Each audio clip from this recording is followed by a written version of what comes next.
নমস্কার সবাইকে, আমি সুমি। সবাইকে স্বাগত জানাই আমার চ্যানেলে। আপনারা সবাই কেমন আছেন? আশা করছি আপনারা সবাই ভালোই আছেন।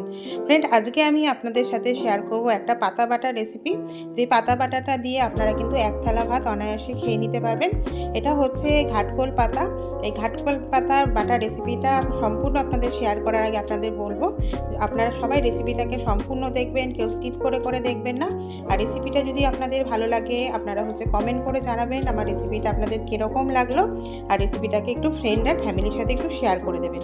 চলুন এবার আপনাদের সাথে আমি শেয়ার করব যে এই ঘাটকোল বাটাটা আমি কিভাবে তৈরি করেছি। তার জন্য নিয়ে নিয়েছি ঘাটকোল পাতা। ঘাটকোল পাতাগুলোকে ভালো করে ধুয়ে কেটে পরিষ্কার করে নিয়েছি। নিয়ে এবার কড়াইয়ের মধ্যে তেল দিইনি, খালি কড়াইতেই এগুলোকে ভালো করে ভেজে নেবো। সাথে দিয়ে দিয়েছি লবণ দিয়ে এটাকে ভাজা করব, যাতে এর থেকে জল ছেড়ে যায় আর এটা শুকনো মতন হয়ে যায়। এরকম করে এটাকে ভালো করে ভাজা করে নেব। কোনো কিন্তু জল দেবো না, কিছু না। লবণ দিয়ে এটাকে ঢাকা দিয়ে একটু করলেই তাহলে এটা নরম হয়ে যাবে। আর এর মধ্যে যে জলগুলো আছে সম্পূর্ণ জলটা এর থেকে শুকিয়ে যাবে। এবার এগুলো আমার এরকম করে ভাজা মতন হয়ে গেছে, মানে জলটা একদম পুরো শুকিয়ে নিয়েছি। এবার এটাকে একটা তুলে নিচ্ছি একটা পাত্রের মধ্যে। এবার ওই কড়াইয়ের মধ্যেই আমি দিয়ে দেবো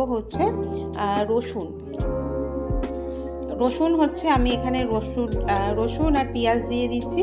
আর তার সাথে দিয়ে দিচ্ছি কাঁচা লঙ্কা। রসুন, পেঁয়াজ আর কাঁচা লঙ্কা সাথে দিয়ে দেবো পরিমাণ মতন লবণ। প্রথমে ঘাটকোল পাতাটাতেও লবণ দিয়েছিলাম, তাই এখানে লবণটা দেওয়ার সময় বুঝে দিতে হবে, যাতে লবণের পরিমাণটা যাতে বেশি না হয়ে যায়।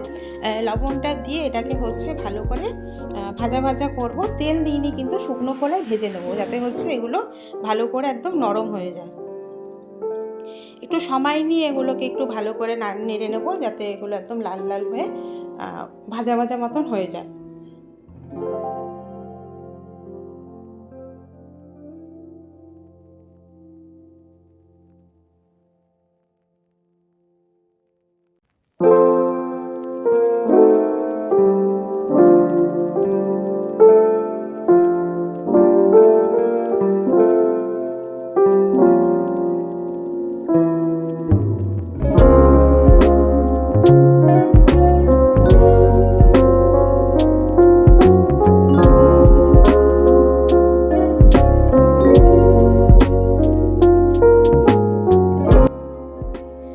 পেঁয়াজ, রসুন এগুলো আমার ভালো করে ভাজা মতন হয়ে গেছে। পেঁয়াজ, রসুন আর কাঁচা লঙ্কা।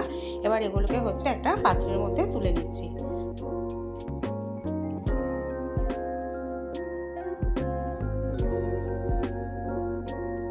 শুকনো কড়াইয়ের মধ্যে আমি দিয়ে দেবো কালো জিরে। এখানে আমি 50 গ্রাম মতন কালো জিরে নিয়েছি। আর শুকনো লঙ্কাটা ঝাল যে যেরকম পছন্দ করেন সেরকমই দেবেন। কাঁচা লঙ্কাও দেওয়া আছে। কাঁচা লঙ্কা শুকনো লঙ্কা দুটো মিশিয়ে এই পাতা বাটাটা করলে পাতা বাটাটার কিন্তু টেস্টটা আরও ভালো হবে। তার জন্য দুটোই দেবেন। এবার কেউ যদি শুকনো লঙ্কা পছন্দ না করে, তো সেক্ষেত্রে শুকনো লঙ্কা স্কিপ করে যেতে পারেন বা পরিমাণটা আরও কমিয়ে দিতে পারেন। আমি শুকনো লঙ্কা আর কাঁচা লঙ্কার পরিমাণটা সমান নিয়েছি, সমান রেশিওতে দুটো নিয়েছি। এবার এগুলোকে ভালো করে শুকনো খোলাতে ভেজে নেব।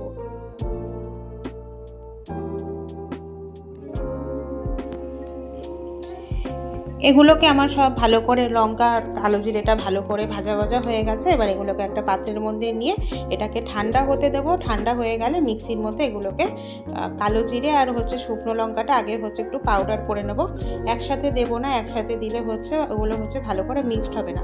এবার ওটা গুঁড়ো হয়ে গেলে এবারে মিক্সির মধ্যে আবার ঘাটকোল পাতা, রসুন, পেঁয়াজ আর কাঁচা লঙ্কা দিয়ে এটাকে মিক্সির মধ্যে সামান্য একটু জল দিয়ে, কেন একটু জল না দিলে এটা হবে না, সামান্য জল দিয়ে, মানে জলের পরিমাণটা যত কম দিয়ে আর কি এটাকে বাটা যায়, ততটা কম পরিমাণে জল দিয়ে এটাকে ভালো করে বাটা করে নিতে হবে। এবার কড়াইতে নিয়ে নিয়েছি সরষের তেল। রান্নাটা সরষের তেলেই করব। তেলের মধ্যে এবার দিয়ে দিলাম শুকনো লঙ্কা আর কালো জিরে বাটাটা। তার মধ্যে এবার দিয়ে দেবো ঘাটকোল পাতা, পেঁয়াজ, রসুন আর কাঁচা লঙ্কা বাটাটা দিয়ে এটাকে ভালো করে তেলের মধ্যে কষাতে হবে।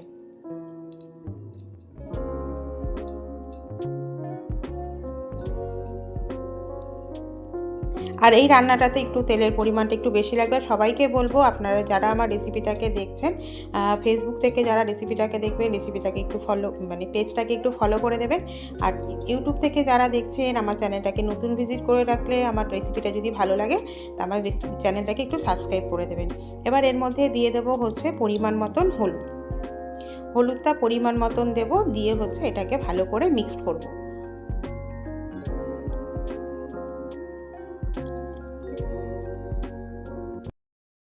হলুদটাকে দিয়ে এটাকে হচ্ছে ভালো করে মিক্স করব, ততক্ষণ মিক্স করব যতক্ষণ না এর থেকে পুরো এর কালারটা চেঞ্জ হয়ে যাচ্ছে, বা দেখলেই বোঝা যাবে জিনিসটা একদম পুরো শুকনো শুকনো হয়ে আসবে। যতটা আর কি শুকিয়ে করে নিতে পারবেন ততই হচ্ছে এটা টেস্টটা ভালো হবে।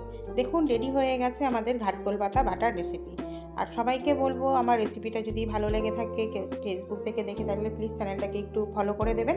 আর ইউটিউব থেকে দেখলে চ্যানেলটাকে সাবস্ক্রাইব করে দিয়ে আমার পাশে থাকবেন। এই রেসিপিটা যদি ভালো লাগে তাহলে একটু ফ্রেন্ড আর ফ্যামিলির সাথে একটু শেয়ার করে রাখবে। সবাইকে অনেক অনেক ধন্যবাদ আমার সাথে থাকার জন্য। সবাই খুব ভালো থাকবেন, সুস্থ থাকবে।